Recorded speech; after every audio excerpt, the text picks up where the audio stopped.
You think about it, was a year ago, or a little bit over a year ago, when Mark Pritchard was up on stage over in Florida at the last IAB and talking about these very same issues. And a year on, I'm not really sure you can say much has changed. I think it's gotten slightly better, and I think the industry continues, at least the dialogue is still ongoing.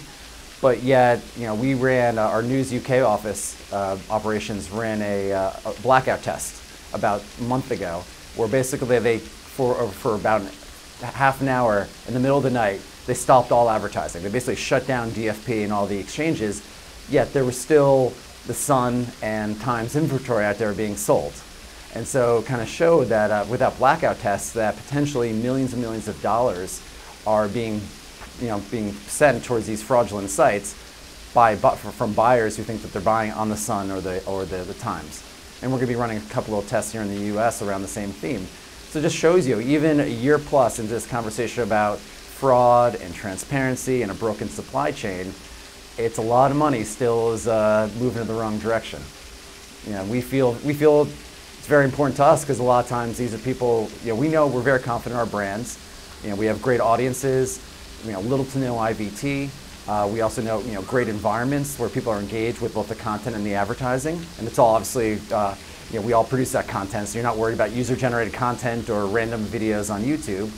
And so, within this great environment, people want to advertise, but sometimes they think they are, but instead they're showing up on God knows where and supporting who knows what in terms of where the money's flowing. I mean, it's one of the reasons why we launched News IQ, really kind of pulling together all our premium brands and audiences, layering in our first-party data, so that, working with our clients, the agencies and advertisers, they know they can come to us and have a shortened supply chain and get access to this audience and to this data in ways they can't just in the sort of the traditional means. We need someone who's diligent. The blackout test definitely showed a few bad players. We didn't publicly name the SSPs where we saw problems, but we did approach them and continue to have dialogue. We obviously have a very tight relationship with AppNexus, and we feel like they've done a really good job in trying to keep clean up the supply chain.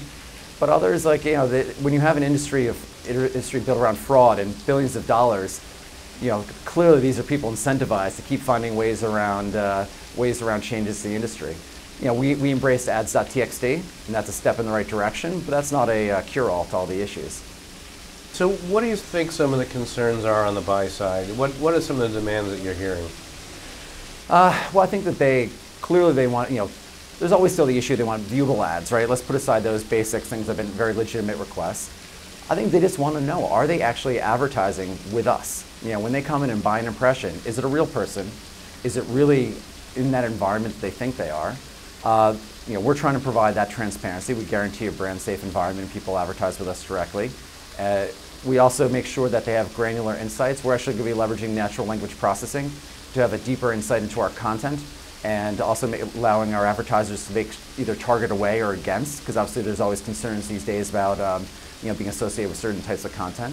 So we want to make sure the advertisers are confident that they're really in the places where they want to be. So that's something that they bring up a lot, and we're trying to make sure brand safety is core to how we, what we offer to them.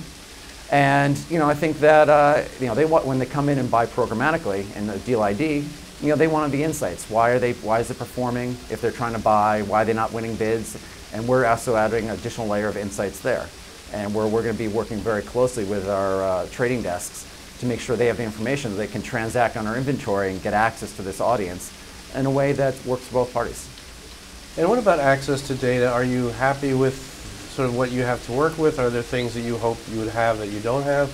We have a great pool of first-party data collected across our sites. I mean, we have great CRM data from the Wall Street Journal, sites like Realtor, a lot of great real estate data, because people, when they're looking at homes, looking at mortgage calculators, sites like MarketWatch, people have their financial portfolios.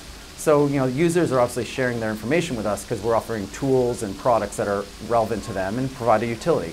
Now, obviously, we leverage this data in a PII-compliant manner. We definitely respect our users, and if they're sharing data with us, we're not going to abuse that trust.